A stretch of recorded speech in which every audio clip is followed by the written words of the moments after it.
é preciso compreender o seguinte, você está lidando com arte, né? Então, antes de qualquer coisa, qualquer obra, quer seja política ou não, tem que ser uma obra de arte. Senão não tem a menor eficácia, né? O panfleto, ele tem uma eficácia imediata, né? É uma comunicação direta naquele momento e tal, e não é que ele seja inócuo, né?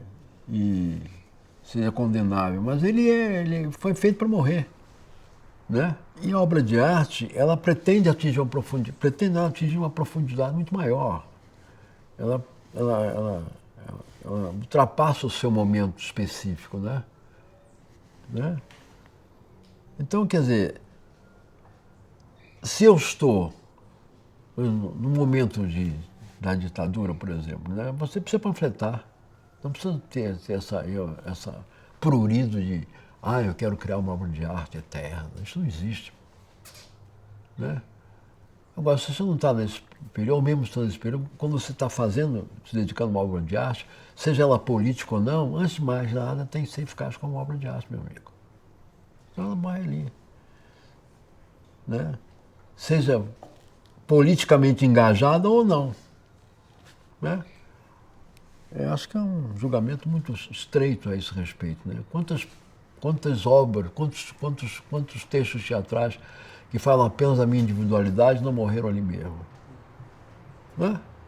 Por que os políticos não haveriam de morrer também? Morrem.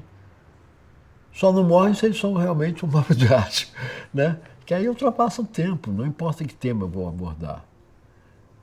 Agora, o teatro tem essa característica, o teatro ele nasceu como obra da comunidade, para a comunidade, discutindo os problemas da comunidade, as relações da comunidade, né? As crenças da comunidade. Não é não? Ele está ligado estritamente ao seu momento. Vai dizer que o teatro grego está ligado ao teatro hoje? Para pegar uma obra de teatro grego, eu tenho que adaptar para dizer alguma coisa no mundo de hoje. Claro que, mas ela vai sempre literariamente, artisticamente dizer muita coisa. E dizer muita coisa do ser humano, como ele é, né? Mas ela está ligada àquele momento específico, aquela forma está ligada àquele instante. Teatro elizabetano, aquela forma está ligada àquele instante, né? O teatro de hoje se conta com uma série de coisas, recursos técnicos que Shakespeare não tinha, né? Eu posso fazer uma obra que remeta até a forma como Shakespeare fazia. Agora, se ela não está ligada ao meu momento histórico, eu não sei. E nesse sentido, ela é política no mais amplo sentido, não político partidária. Não precisa não confundir uma coisa com outra, né? Quer dizer, então,